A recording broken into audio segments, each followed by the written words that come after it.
Ladies and gentlemen, welcome back to the Crypto News Podcast. We are buzzing as always, still coming in hot from Dubai. My apologies for the audio and video setup. Not as good as I would like it to be, but c'est la vie. Super pumped to be here today. One of the fastest growing companies in all of crypto. I probably should have grabbed some stats to back that up, but our guest can probably tell us why that's the case. And if you take just a qualitative peek on the social airwaves, don't think anyone says anything bad about this company, which is usually a good thing. Usually means you're set for parabolic growth. And I can't wait to get into this. Especially good to have someone growing in North America as well. I mean, obviously not home soil for me as a Canadian, but I mean, Americans, Canadians, we're still Team North America and we love to see it. Alex Cutler on the show today, core contributor at Aerodrome Finance, the largest decentralized exchange on base, with over 600 million in TVL. He also serves on the core team at Velodrome Finance, a leading decentralized exchange built on the Optimism network. Before entering the DeFi arena, he built experience across politics. That's going to be fun to get into, tech and consulting. And his work is driven by a belief in democratizing access to liquidity, governance, and ownership opportunities. Also, love when a guest comes on with a fire video setup, and even more than that, when he's rocking some sick company merch and he's doing all of it. Alex, welcome to the show, my friend. Pumped to have you on. Thank you so much for having me, and thank you for the great intro. I mean, let's start with the merch. The merch is electric. Who do we give credit to for that? Oh yeah. I mean, that's kind of a fun story.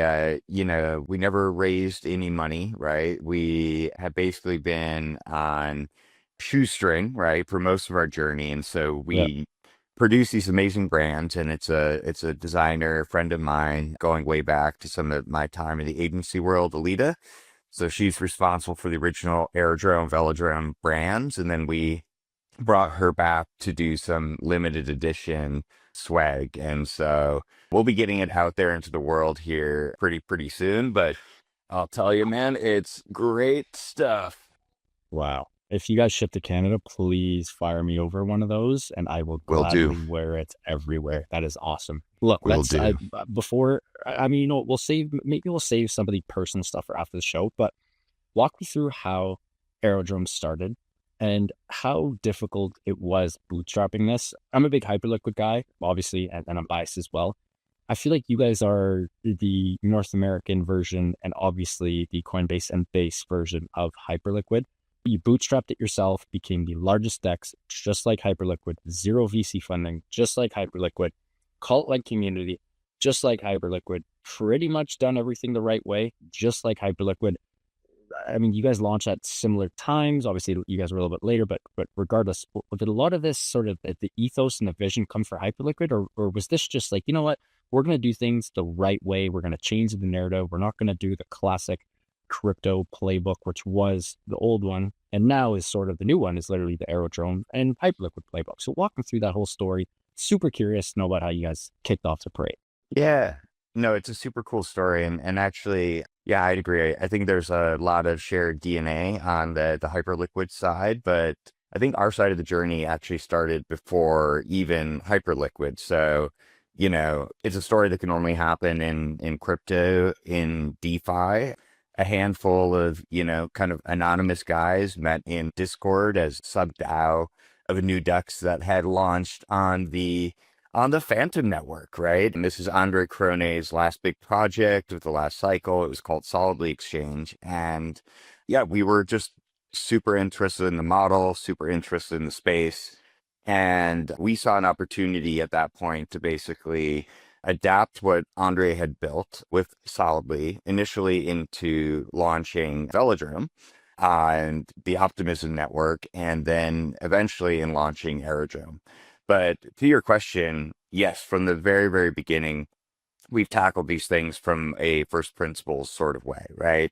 We look at the fact that 90% of the top 50 tokens redistribute no value to their token holders. Bingo. Almost every token raises, almost every team is dumping on their holders.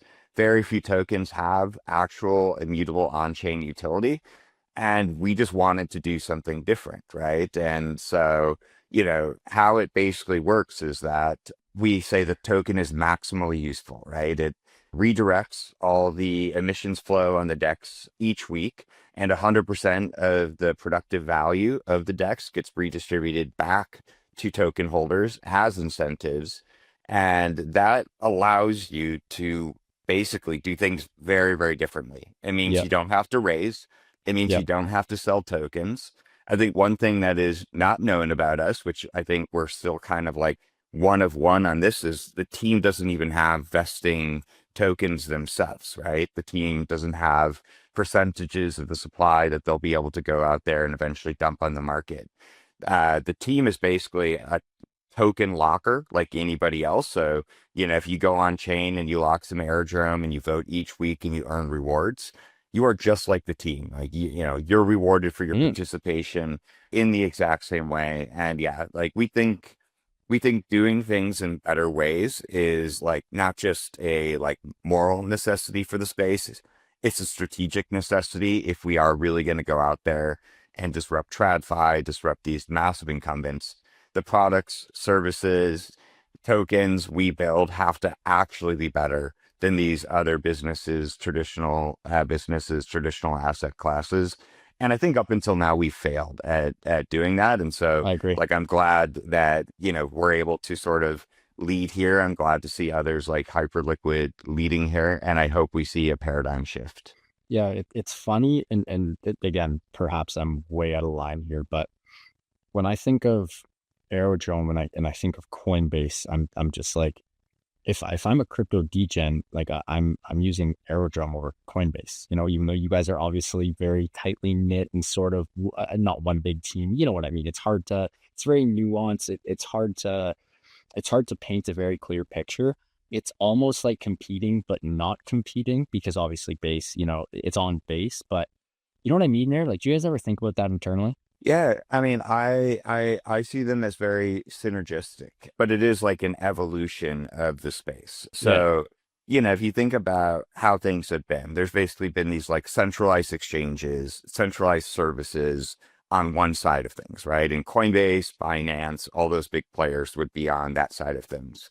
And obviously, they have a much, much wider distribution network, right? They've It's got huge. hundreds of millions of users, customers accessing their platforms every single day.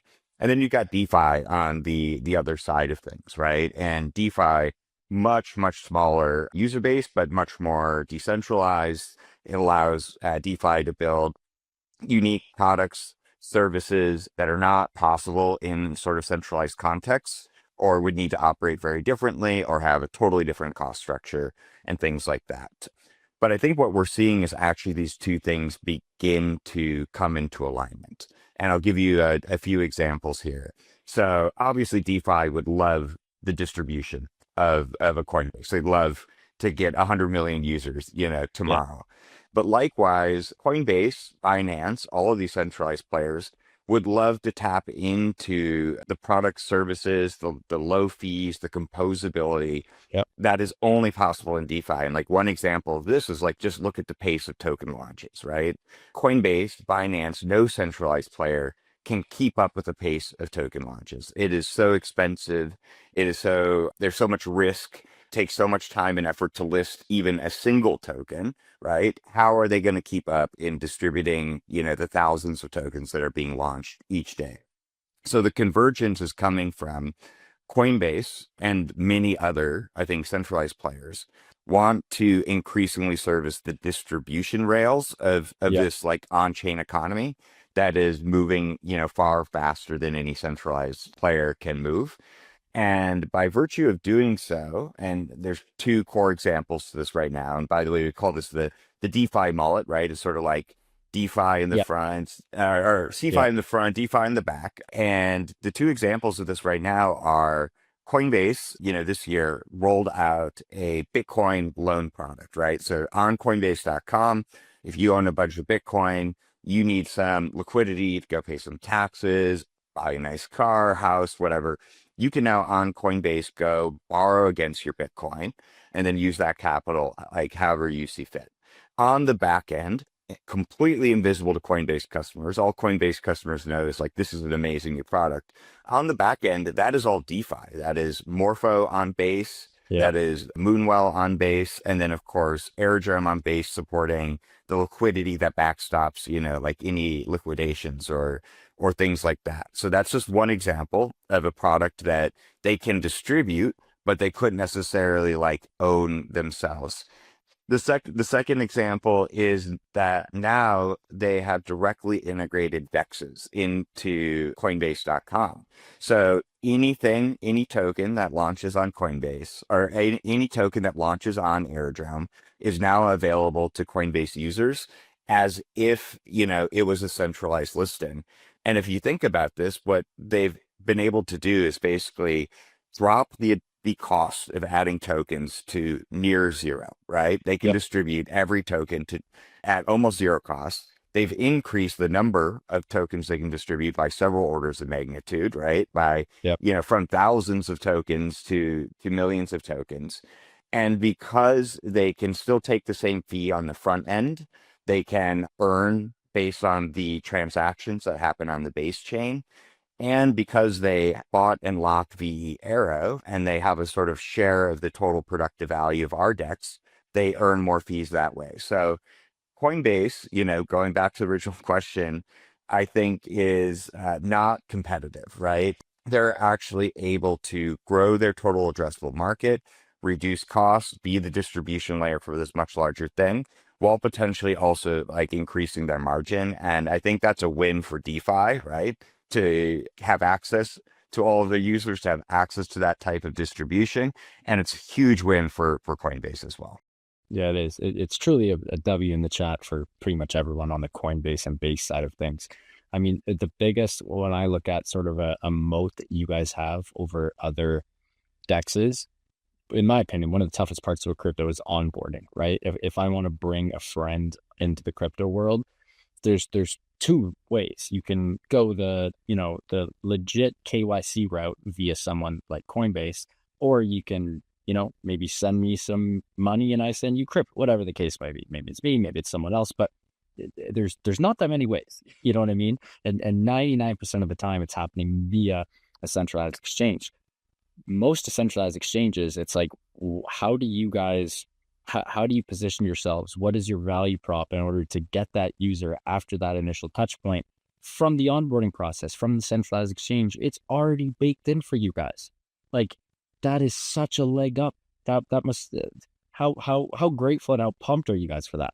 Yeah, we're super pumped. And, this actually goes back to a bit of, another bit of core strategic thinking on our side, because if you think about this sort of idea of a DeFi mullet, right? We think that there will be many DeFi mullets. I mean, Coinbase is leading the way here in a way that nobody is. But, if the world is going to come on chain, right? If we're going to get 10% of GDP on chain, which is Coinbase's bet in the next 5 years, there's going to be a lot of people competing to be the distribution sort of layer of this on-chain economy. And that will include folks like Coinbase, folks like Robinhood, other centralized exchanges. But I think it's also going to include very, very mainstream players, banks, technology companies, and things like that. And I think the question for DeFi, right, is, do you want to be the essential rails of all of these like major distributors of the on-chain economy, or do you want to compete directly with them? And that is where we've seen a lot of DEXs in particular make mistakes, right? They want to try to own the customer. They want to launch their own wallet product. They want their front end to be their main revenue driver and add a bunch of fees to that. Basically, create their own little decentralized Coinbase. They want to compete on distribution. They want to compete on marketing and brand. And that is something we've seen as just a strategic mistake. I think it's probably born of a bit of hubris.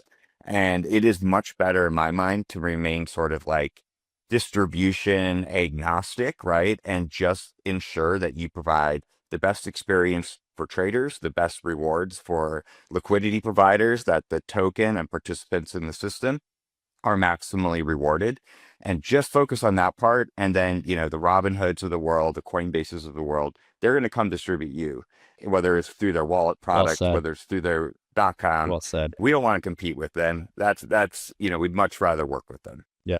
Well said, Alex. You're on a roll here. We got to take a quick shout out to our sponsor of the show, the one and only Prime XBT, longtime sponsors of the Crypto News podcast. We love the team at Prime XBT as they offer a robust trading system for both beginners and professional traders. Doesn't matter if you're a rookie or a vet. You can easily design and customize your layouts and widgets to best fit your trading style. Prime XBT is also running an exclusive promo for listeners of the Crypto News podcast. Use the promo code CryptoNews50. That's CryptoNews50, all one word. And CryptoNews50, all one word, to receive 50% of your deposit credited to your trading account. Now back to the show with Alex. Let's jump into Base for a sec.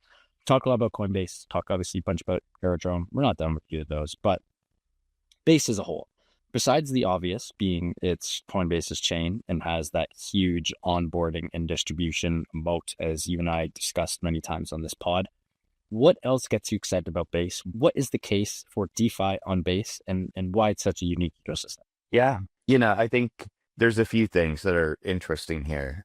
First is the fact, I think you have to actually go back and remember that Base's success was not obvious, in the beginning. And in fact, I think most of like the crypto Twitter zeitgeist was very, very loud about fading Base, right? And they said things like, oh, this is going to be a permission KYC chain. This is going to be a Fed chain. Hey, they're saying they're not going to launch a token. And so, why would I ever go there? How will they ever bootstrap an economy, right? There was just this traditional sort of playbook. There was this sort of cynical view on what they were doing. And so most people faded them. And I think going to the beginning of our thesis, what we saw instead of that was that this is one of the single most successful consumer crypto companies. By the way, this is one of the single most capitalized crypto companies. And we're talking not in a treasury denominated in, a native token. We're talking, billions US in dollars. cash. Yeah. Yeah. And so if a Fortune 500 comes and they say, we think owning a massive part of the on-chain economy and building on top of Ethereum and building on top of the OP stack is critical to the success of our business moving forward, and we're going to put our full muscle and weight behind this, I think you take them seriously. And so we took them seriously from day one. And we think that they have executed at an unbelievable level. And yeah, as you said, distribution is certainly part of that. That was part of the original vision. But you'll notice that they are also not compromising on any other part of the tech stack. They have continued to push gas costs down on Base significantly. They have scaled up to stage 2 decentralization. They were the first to implement flash blocks, which brought effective block times on Base faster than Solana, becoming sort of the fastest EVM. They're introducing, new things like the Base app, which is this great blend of social and on-chain. And so I see it as when you think about most builders in crypto, in DeFi, they're not necessarily product people. You get organizations led by, brilliant engineers. You get organizations led by, really, really thoughtful, economic thinkers and things like that. You get, of course, a lot of grift and riffraff and smoke and mirrors. And Coinbase is a product company, and they're taking a product company-like approach to building out Base, building out this on-chain economy. And I think that is the major, major differentiator between them and any chain. And it's frankly it's a bit of fresh air, for folks like us. It's great riff on Base there. Liquidity fragmentation, one of the biggest problems with DeFi. I still think one of the biggest problems of crypto as a whole. You've been on the record and you've had some really good points about this in the past. We've done over 470 episodes of the Crypto News podcast. I think I first heard about liquidity fragmentation back in 2021. I want to say it honestly may have even been Alex Mashinsky. Funny enough, who came on the pod. Maybe I'll do round 2 with him behind bars, but round 1 with him was in his penthouse. And I think he was episode 6, 7, or 8. He was the first person who brought up liquidity frag on the pod. 470 episodes later, it's still an issue. Will this ever be fixed? Are we getting close to this being fixed? Or is this something we just have to live with as we, move away from traditional financial rails, from traditional finance, and keep going deeper and deeper into the DeFi world? Yeah. Yeah, liquidity fragmentation is still definitely an issue. And I'm somebody where I think there's, we went through a good portion of this year with a lot of people, I think, stressing out or clutching pearls about the Ethereum scaling roadmap, right? And this idea of we are further fragmenting liquidity, we're further fragmenting a lot of things in allowing Ethereum to scale through all of these sort of fractured L2s. I think, generally seen things as this is just the messy middle part of the experience. And I think the strategy is broadly validated by seeing folks like, Robinhood choose to build on an ETH2, Coinbase choose to build on an ETH2. But now's the time where interoperability, I think, becomes increasingly important. And you've seen this already out of the Ethereum Foundation, that interoperability is becoming a focus for them. This has been a big focus for the Optimism team, and we work very closely with them on the Velodrome side for some time.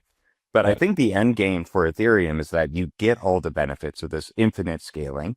Companies that come on and want to sort of own their chain infrastructure get the benefits of owning it while also tapping into like the economic security of Ethereum. But for a user, it needs to feel increasingly abstracted. And I do think we have some indications of what this could look like. So we're talking a lot about Aerodrome, but talk just briefly here about Velodrome. So Velodrome is deployed across 11 chains on the Optimism superchain. And when you go to the Velodrome front end right now, all of those chains are abstracted. You don't need to know if you're on Optimism mainnet, on Sonium, on Mode, on any of them. You just see a single integrated experience. And when you go to trade a token on that front end, you're tapping into technology called super swaps. And super swaps basically allow you to, just like you would trade a token if you were sitting on a singular network, tap into liquidity on these tokens across any of these networks, right? Basically, interoperable swaps. And these are steps towards, I think, making liquidity less fragmented, making the UX less fragmented. And I do think we are like thinking a lot about the fact that if you look at DEXs, which is the sort of technology stack that both Velodrome and Aerodrome are built on, when they are deployed to networks, they sort of eat up the market share. Like liquidity is far less fragmented on Optimism, on Base. But there's still these environments like Ethereum mainnet and elsewhere where it's incredibly fragmented across a bunch of different DEXs. And I do think we're putting a lot of thought into, how can the MetaDEX structure and the technology that's already built out on the Velodrome side kind of be brought together to reduce fragmentation, both from a UX and liquidity standpoint across the EVM ecosystem. Yeah, I mean, great points there. We're getting there. I obviously, you guys are Team Ethereum. I still hold ETH. I still love ETH, but I do think it was a bit of a generational fumble. The Ethereum Foundation, since at least I really got into crypto since 2020. Again, hindsight's 2020 would have been, everyone says what it could have, should have, but it's tough to say. You know what I mean? I feel like things could have been done very differently and executed very differently. I'd love to have Vitalik on the show and ask him personally, or anyone from the Ethereum Foundation, ask them personally. But say la vie. Let's go back to Aerodrome for a quick second, as we're getting all tight for time. What's next for you guys? You guys are cooking. I mean, the burner is on full throttle right now. It's shipping all the time, new coins all the time, new stuff all day, every day. And again, I guess two questions. One, what's next for Aerodrome? And secondly, how crazy is the cult-like following and the qualitative aspect of you guys? And just how, again, I use the word grateful a lot, but how everyone just seems to really love you guys, and how you've created that cult-like following, and how no one says anything bad. Walk me through those two things. What's next and what's going on? Yeah. What's next is, we've got a few launches, I think, coming up in the next few months. First is, I think next week we'll have kind of a first of its kind token launch with Syndicate. Yeah. We call it a community first launch. This is basically a launch sort of modeled off of our own, whereby, we didn't seed any liquidity. We didn't pay any market makers. This is a sort of fair launch. system that is uniquely enabled by the meta DEX model and by Aerodrome. This is not something you can copy paste onto Uniswap or anything else. And Syndicate is sort of the first of type there, but we hope to see many other tokens adopt that model. And we'll also be rolling out Aerodrome Launcher, which makes it much easier for projects to launch tokens on Aerodrome, get that distribution with Coinbase on day one. I mean, just imagine that all you need to do is go deploy a token on Aerodrome and you are on Coinbase, right? It's massive. nuts. So we're going to make that experience, I think, a lot better with Aerodrome Launcher. We have a number of other improvements with our automated liquidity management, make it very easy for liquidity providers, with our Slipstream dynamic fee module and things like that. But I would call those things kind of like wrapping up the year, wrapping up what we call the V2 of the meta DEX model. And then we're planning on having a big event in New York this fall to sort of talk about the map of the future from there. And we're very excited, I think, to share our vision for where we'll be going next year and beyond. To your question on community, I mean, I think this is one of the coolest things about the model, right? The team, the folks contributing to the project, and it's even misnomer in some ways, I think, to call it team, because the team is just blockers of the token, right? We're an equal share stakeholder to Coinbase Ventures, went and bought tokens, Wintermute that went and bought tokens, to the like passionate degens in our Discord, right? Who farmed some tokens, locked them up. We all are participating in the same way, right? In that we have to go on chain, we have got to vote, we got to claim rewards. We are all basically accessing the productive value of the DEX in the same way. And that sort of alignment between contributorship, it creates an incredible alignment amongst like the community. And I think it is why we have such a passionate base. In other projects, if you think about being a community member, you are usually thinking about the fact that, well, the team is a group that takes a permission cut of the fees that the protocol generates. So that creates separation between community and team.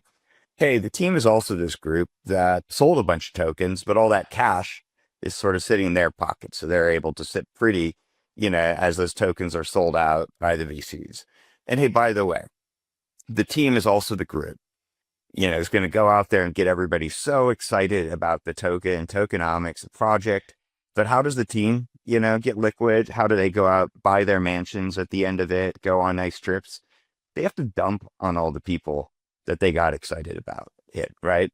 And that is just kind of like a deeply fucked up thing, if I'm being honest. And so I think we've got an incredibly passionate community, because functionally, they are no different than any of us in the system. And I have just one quick story here, which I think will illustrate this. There was a guy in our Discord, like I don't know, like a year ago, something like that. And, he just was a random degen. He researched the project. He got really passionate about the tokenomics and about everything we were doing. And he just took a bet, right? He locked a bunch of tokens and he locked it, I think when things were in a bit more of a nascent state. That lock, by virtue of the rewards he earns for it, was enough for him to take a bit of a career break, the amount of reward that he was getting. And so what did he do with like this extra time and space created by virtue of the rewards he got just by participating?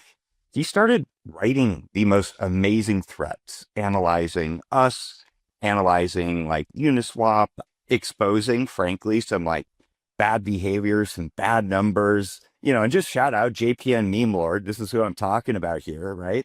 But he basically became a contributor and we didn't have to pay him anything. He's not a member of the team, like it's nothing. He is just naturally incentivized to contribute to a larger thing. And that is the path that is available to anyone who participates in this sort of system. In many ways, it mirrors my own journey, right? Long before I had a job or as a founder, I just contributed to things and was rewarded proportional to that contribution. And yeah, I wouldn't say nobody talks shit about us. There are certainly folks who do, but why we have such a passionate, positive community is, I think, that the alignment of incentives, the way in which every contributor is equal in the system. That's so good. Oh, I love that. Alex, great episode, man. Appreciate you coming on. Big fan of what you guys are doing. And we need more Alexes and we need more Aerodromes in this space. Good actors, cooking. We love to see it. Before we let you go, can you please let our listeners know where they can find you personally and, of course, Aerodrome online and on socials? Absolutely. On X, you can find me at WakeMe Alexander, at Aerodrome 5 for Aerodrome, and at Velodrome 5 for Velodrome. Love it. Folks, what an episode. I mean, geez. Big company to keep an eye on. Don't fade these guys. And again, yeah, definitely don't fade them. Alex Cutler, core contributor at Aerodrome, as well as Velodrome. Huge shout out to Alex and the team for making this happen, coming on the show. If you guys enjoyed this one, we hope you did. Please do subscribe, hammer that like button. We love you guys tuning in as always. To the team, love you. Thank you so much for everything, Daryl. Keep on cooking. And back to the listeners, keep on growing those bags. Love you guys. And above all else, keep on staying happy, wealthy, and healthy. See you on the next one. Thanks for tuning in. Ciao.